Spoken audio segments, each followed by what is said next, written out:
What's up, EV Clan? Alex Espion here, and welcome back to the next episode of the Pokemon Red Randomizer Nuzlocke. In the last episode, we took on all of the trainers on Cycling Road, while I talked about one of my favorite romance movies, entitled, 10 Things I Hate About You.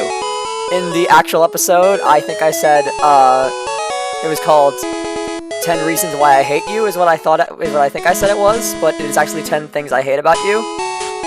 I looked it up in between episodes I looked up, well, I think after editing actually, just to make sure that I got it right, because something about the title didn't feel right, and it didn't feel right because it wasn't right, as it turns out, and so I corrected it in the description, but just in case you didn't read the description of the last episode, and you watched the last episode, and you were confused because you couldn't find the movie, that is why, is because I actually got the name wrong, which stinks, because, like, not only, it's like, oh yeah, I love this movie, also, I can't remember the names of most of the characters, or the movie itself, but, like, I promise it's a good movie.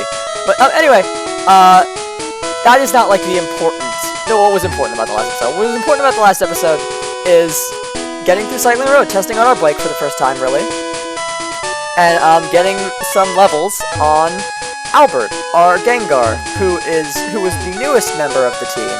We've had them for a little bit right now, but they are, like, still the newest, because out of all the team members, they were the out of all the team members we have currently on the team, they were the last one to be added. They were the Snorlax encounter, in case you missed that. But yeah, we just needed to get some levels on them to get them even with the rest of the team before we went back to Fuchsia to progress in the game, because we got a lot of stuff coming up. We got like Team Rocket. We got the Team Rocket stuff coming up.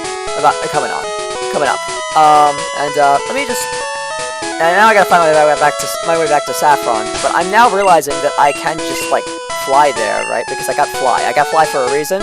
I got Fly to avoid, like, senseless backtracking, and then I didn't actually end up using it. So is it HMO3 is Surf. Is HMO5 Fly, or is it Strength? It is Flash. It is neither of those. Why is it HMO5? What the heck? You get, like, you'd think it would be, like, dependent on when in the game you get it, but no. HMO5 is, like, one of the first ones you get. Strength? We taught Strength, right? I'm pretty sure we taught Strength to, yeah, we definitely taught Strength to Eradicate. But yeah, Fly. Go for Fly next. And, in a previous episode, okay, first of all, who can learn Fly?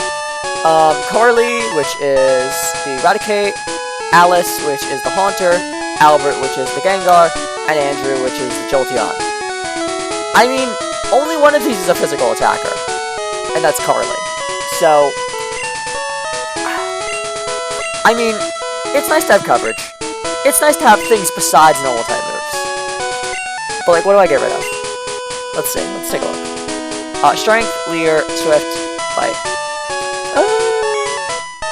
I guess.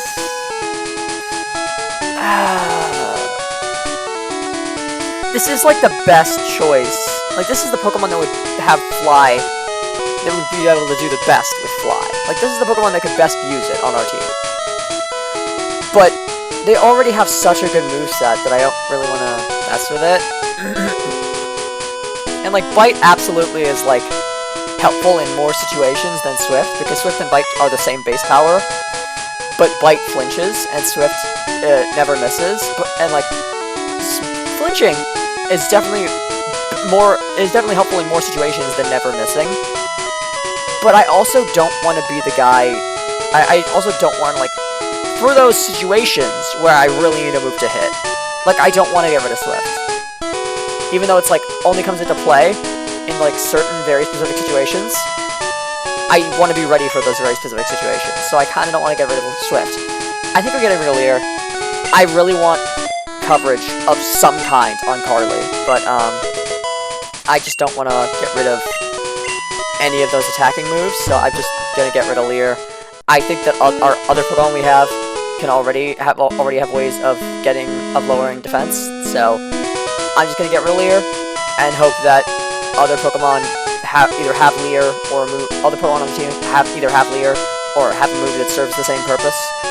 I'm sure they do. We never fought this guy before? No, we totally fought this guy before. Win, lose, or draw. If we never fought this guy before, that's crazy that we just, like, skipped this one guy on this route. But then again, I don't recall being, like, down at the bottom of this route like this. now that I think about it. I don't recall that dialogue. And maybe that's just, like, my bad memory coming up again. But, like, I don't know. I feel like I recall fighting, like, every trainer on this route except that guy. Like, I don't remember this specific corner of this route like I do the rest of the route. So maybe we did just skip this guy because I didn't go into this bottom left-hand corner. Not gonna lie, I absolutely, like, still need to, on occasion, do the, like, left-right thing with my hands. I know it's, like, really embarrassing, but for some reason, that's something that just never clicked with me.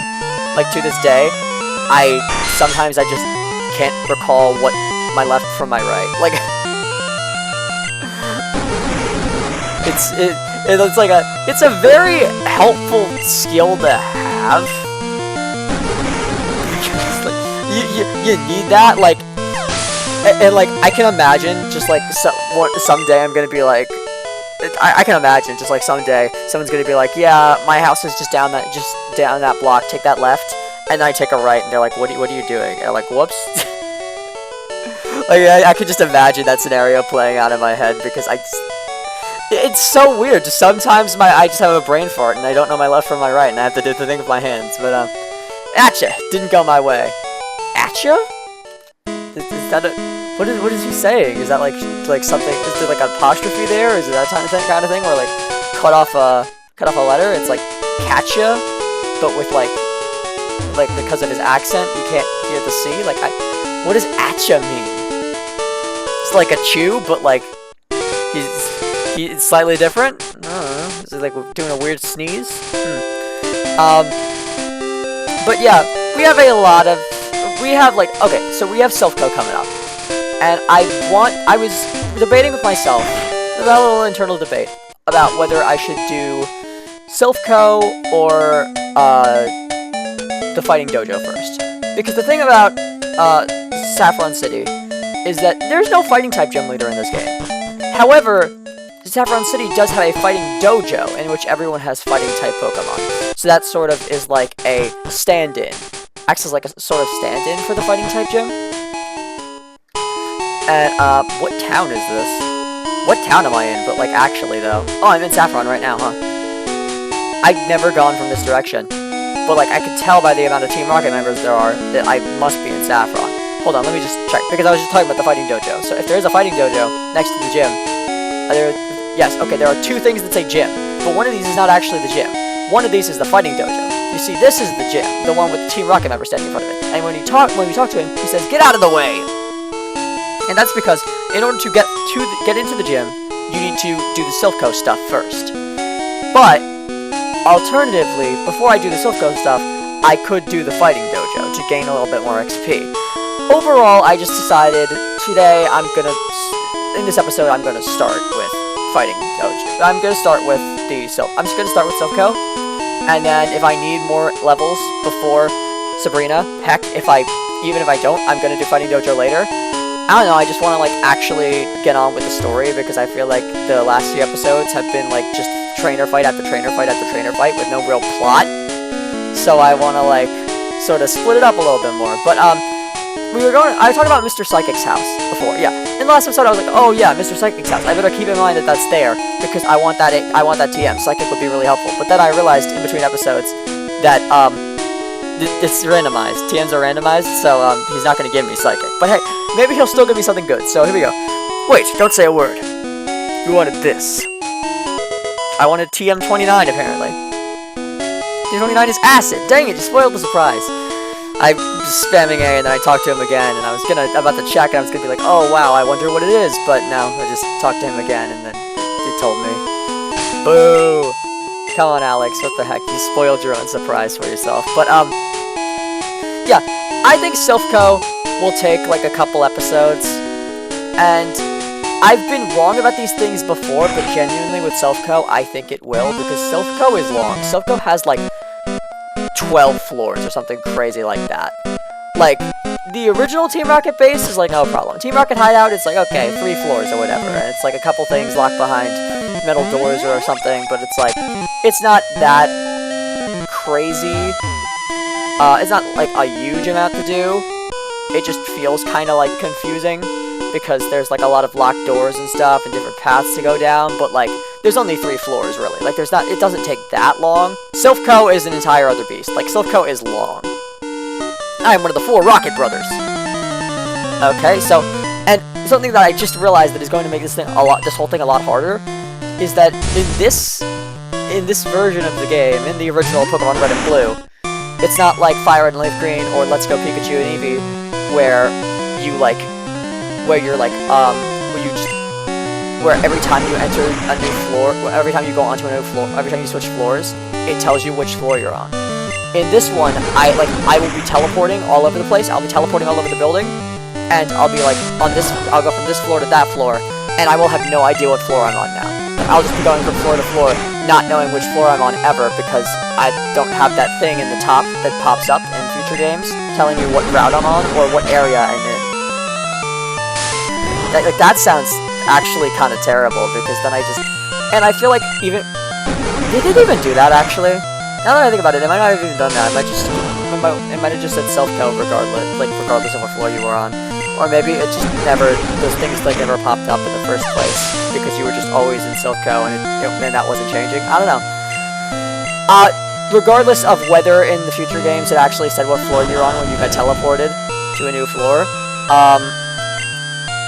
whether it said that or not, the lack of color definitely does make things a lot harder, because now floors look all the same, more so than they would in future games.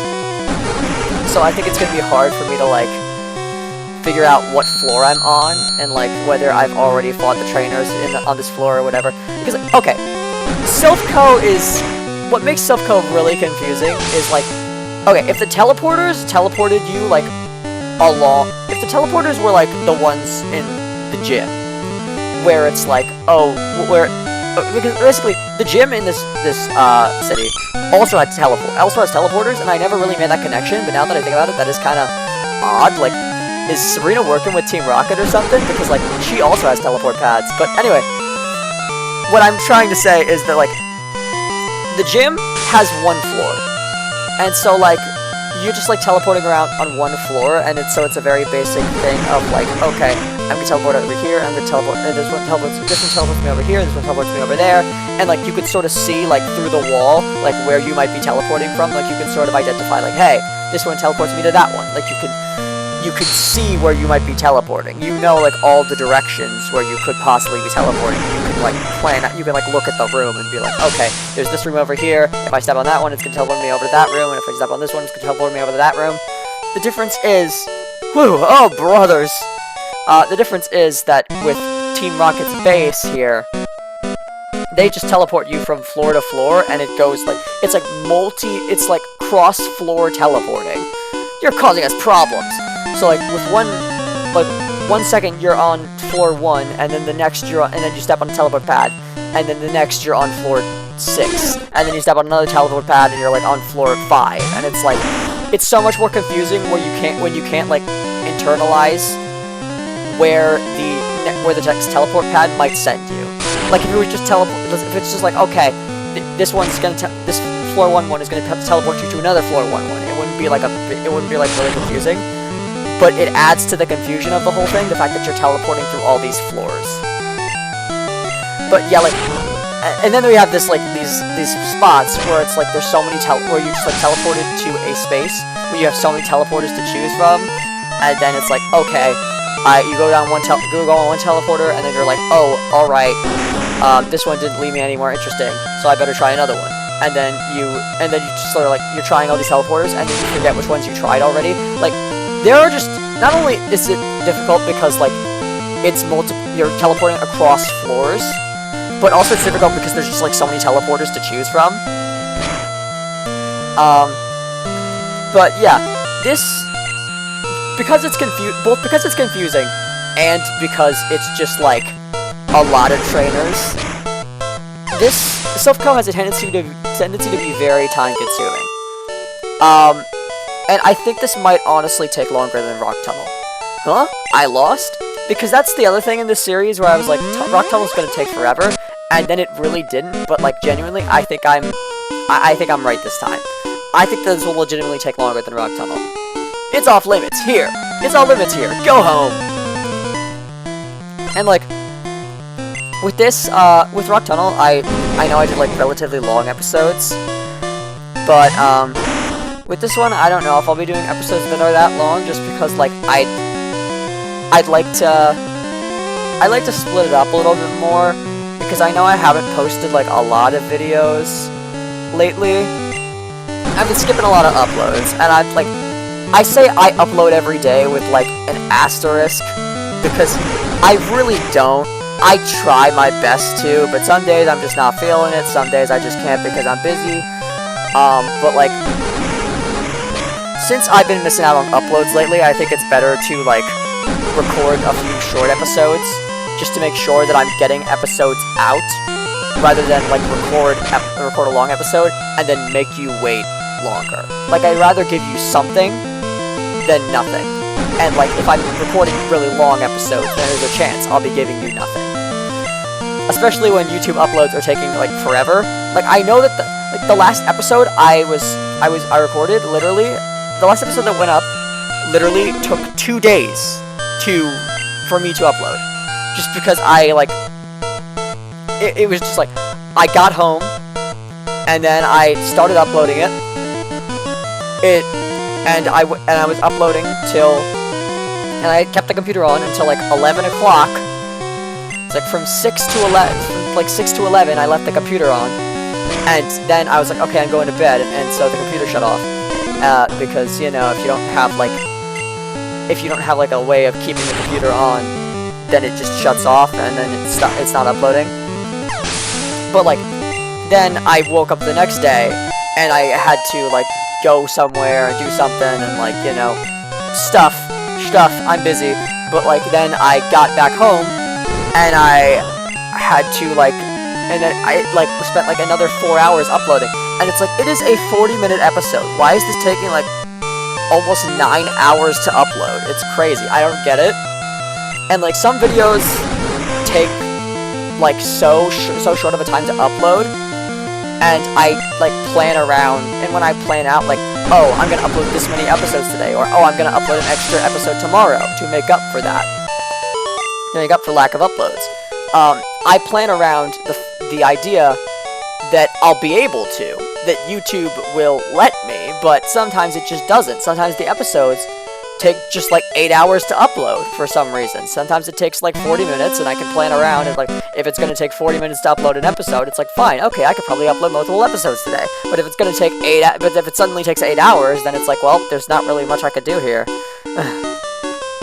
This episode just isn't going up today. It's like, sorry. No kids are allowed in here. And yet, here I am. But, yeah. I said previously, in a previous episode, about, like, how I've been playing a bunch of Mario Maker recently.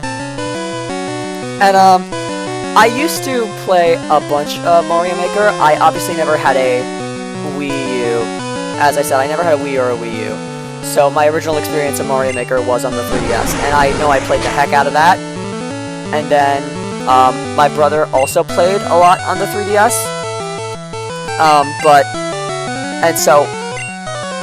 I used to, and on the 3DS, I never had, like, okay, my 3DS was actually was a hand-me-down from, like, a family friend, my original 3DS. I don't know if I said this before, I probably have. It was a hand-me-down from, like, a family friend. And then I ended up handing it down to my brother later. So I had Mario Maker on the 3DS, and then after I was done with Mario Maker, after I was done with the 3DS, he got the 3DS, along with Mario Maker, of course, and all the other games that I bought for the 3DS.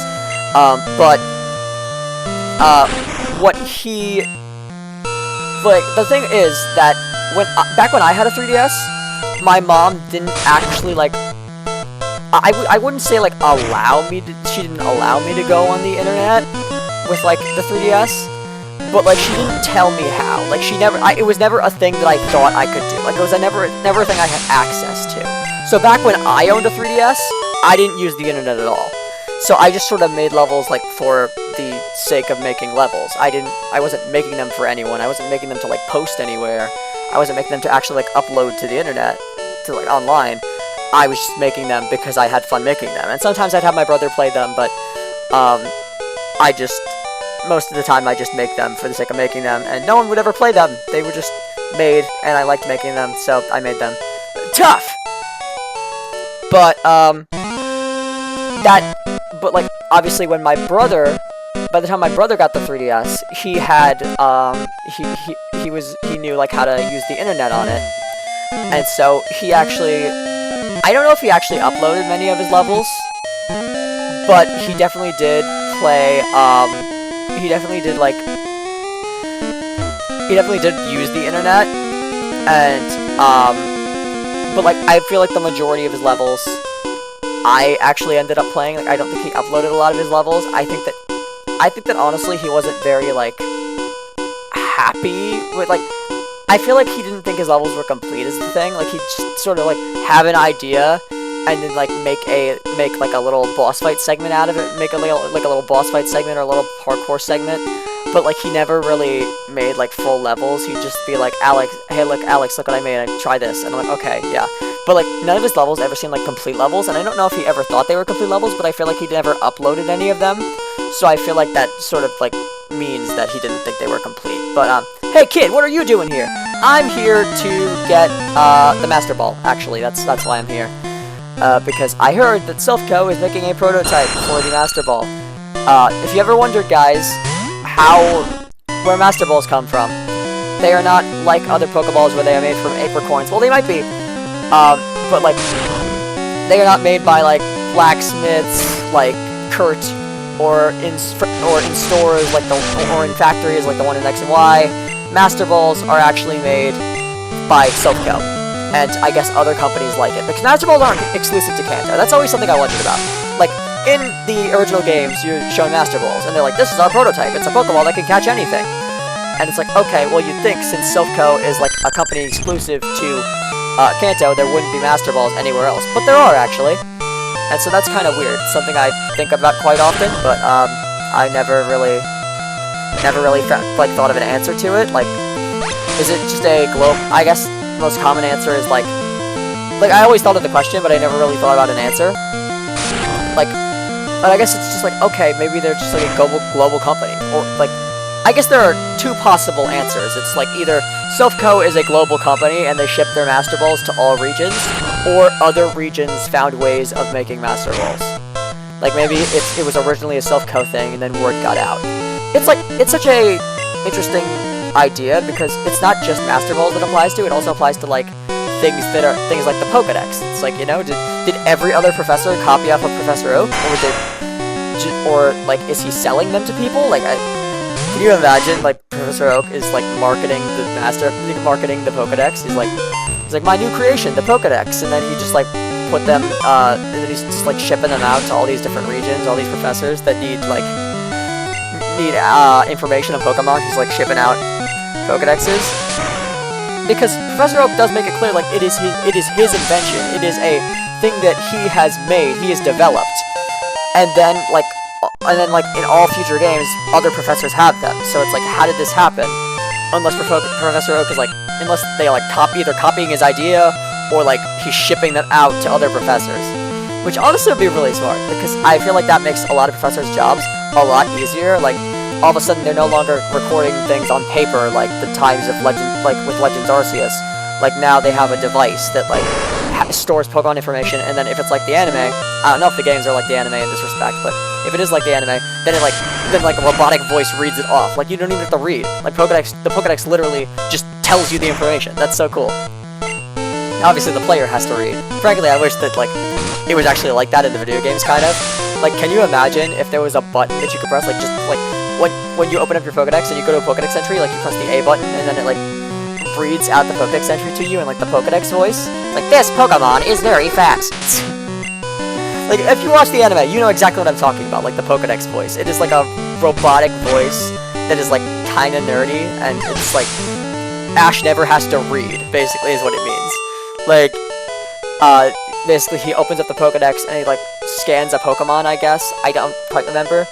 Like, I don't think it even scans. I think he just kind of, like, I don't think it's like a scanning process. I think he just kind of like whips it out and it faces the Pokemon. It's not like Yokai Watch where it like just takes like a second to like scan and like identify it. I think it's just like he whips it out, boom, and then it's like, this Pokemon is the Giraffe-rig. This Pokemon has a head on its butt or something. I don't know. I goofed. Indeed, you did. You challenged me when you frankly just should not have. But take this teleport pad, and eventually, we're just gonna keep teleporting until eventually we find progression, I guess. Apparently this is not progression. Apparently this is where we came from. So did we try this one? See, this is what I'm talking about. You forget which ones you already tried. I don't think we tried this one because I don't remember being locked in a room because that door over there is locked. I wonder if Silph is finished. Silph is not finished. Don't worry, I will save the company along with all of you hostages. So that one I clearly hadn't taken yet, but there also was nothing interesting there. I believe I took this one because I fought that guy up there. But is there a path that I can go down from here that I haven't taken yet, is my question. Or is it just this teleport pad leads me to an area with only one available teleport pad to go somewhere else? Okay, there's no teleport pad over here. There's a teleport pad up there that I saw that is available, but I think that's just one we've already been to. But will that teleport pad take me to a teleport pad I've already been to? I haven't been to yet. Let me see. Oh no, wait, that just takes me around in a circle, doesn't it? Hold on, can I just, like, teleport right back? Because I'm realizing that I'm going around in a circle now. Okay, so that's a circle. This floor does not help me. What about this floor down? Okay, this is bottom floor. So...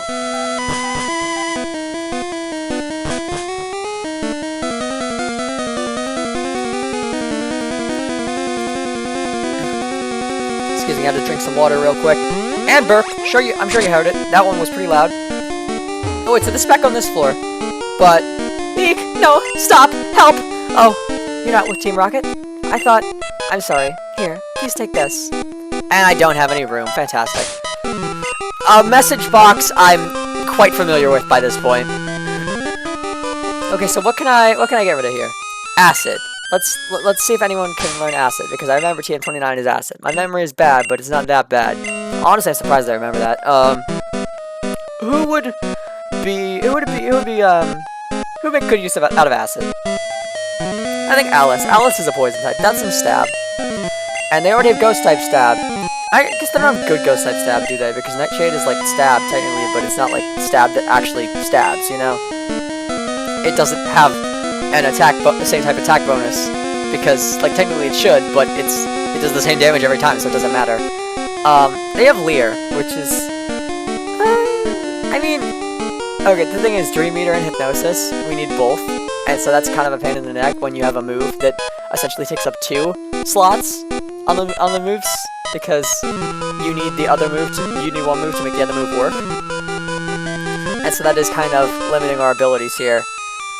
To the point where I feel like we gotta get rid of Leer. I hate to get rid of Leer on another Pokemon. But like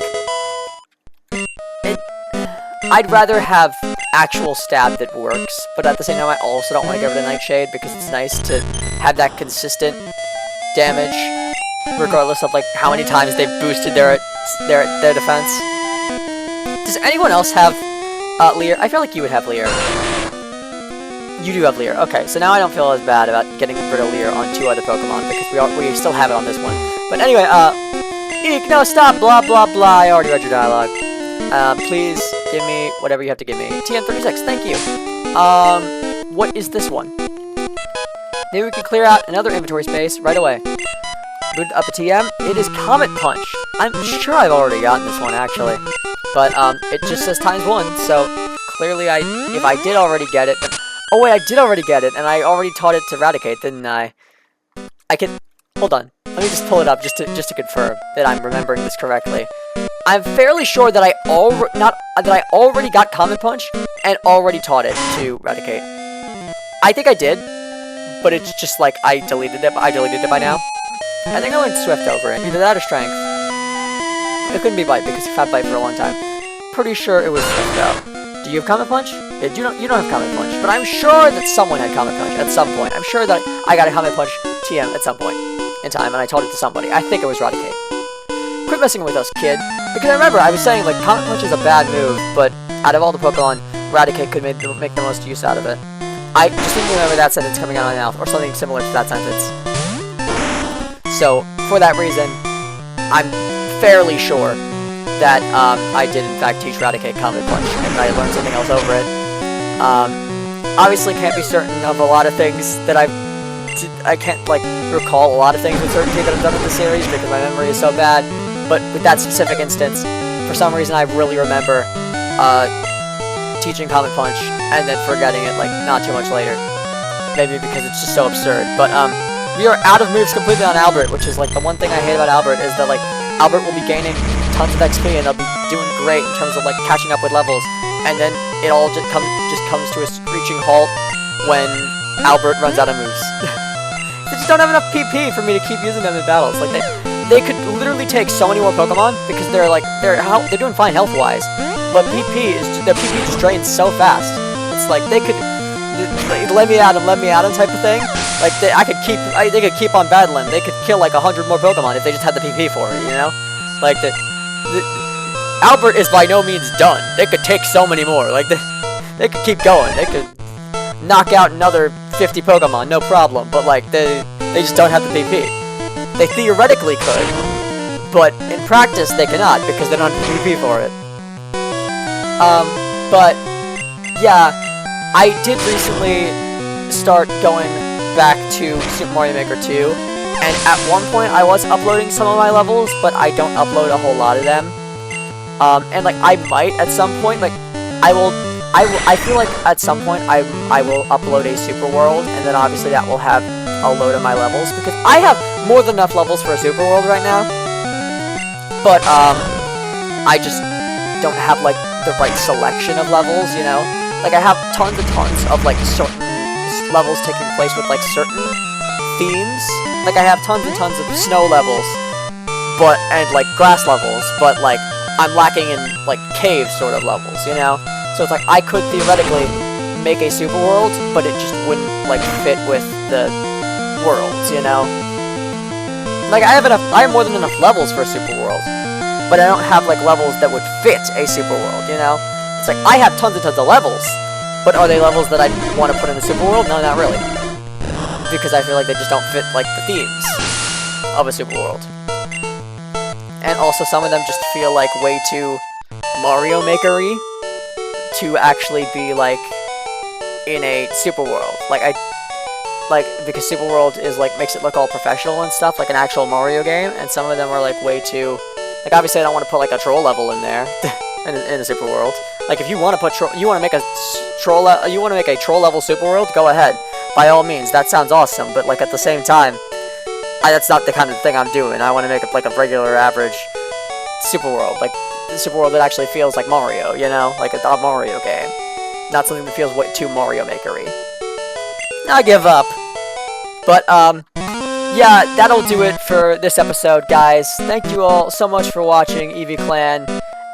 Make sure you like, comment, and subscribe. And this is Alex Espion signing off.